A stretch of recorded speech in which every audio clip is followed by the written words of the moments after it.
বাংলাদেশের সাবেক প্রধানমন্ত্রী বেগম খালেদা জিয়া রাজনীতির দীর্ঘ পথ চলায় গণতন্ত্র রক্ষায় আপোষহীন নেত্রীর তকমা পেয়েছেন, হয়ে উঠেছেন দলের রাজনৈতিক আদর্শ। বিষয়গুলোকে উপজীব্য করে সম্প্রতি তৈরি হলো একটি বিশেষ গান। প্রবাসী সাংবাদিক ফরিদ আহমেদ রনির কথায় আপোষহীন নেত্রী নামের গানটির সুর করেছেন মুরাদ নূর। মুশফিক লিটুর সঙ্গীতায়োজনে গানটিতে কণ্ঠ দিলেন দিঠি আনোয়ার।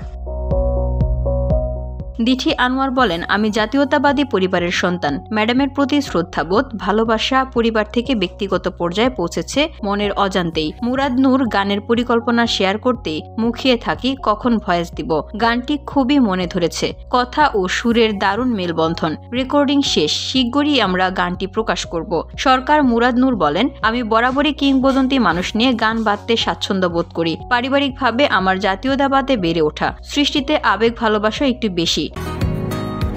বসুন্ধরা, উত্তরা, বনশ্রী, কুড়িল ও বাড্ডা সহ রাজধানীর বিভিন্ন স্থানে অভিজাত ও অত্যাধুনিক মানের ফ্ল্যাট কেনার এক নির্ভরযোগ্য প্রতিষ্ঠান প্লেজেন্ট প্রপার্টিজ লিমিটেড। তাই আপনার স্বপ্নের আবাসনের জন্য আজই যোগাযোগ করুন।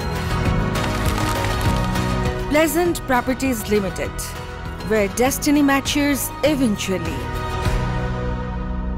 বেগম জিয়ার আপোষ না করার মানসিকতায় গানে ফুটিয়ে তোলার চেষ্টা করেছি। গানটি জাতীয়তাবাদী আদর্শের মানুষের কাছে ঐতিহাসিক হয়ে উঠবে। গীতিকার ফরিদ আহমেদ রুনি বলেন, আমার দীর্ঘদিনের ইচ্ছে ছিল ম্যাডামকে নিয়ে লিখব। লেখার পর সুরকার মুরাদ নূরকে শেয়ার করি। তার আন্তরিক সহযোগিতায় বিষয়টি পূর্ণাঙ্গ গান হয়ে উঠল।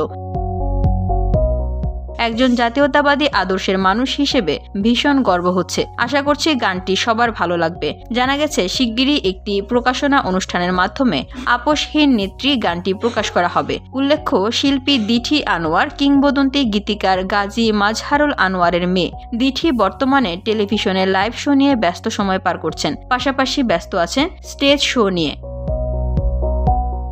VOD Bangla news desk.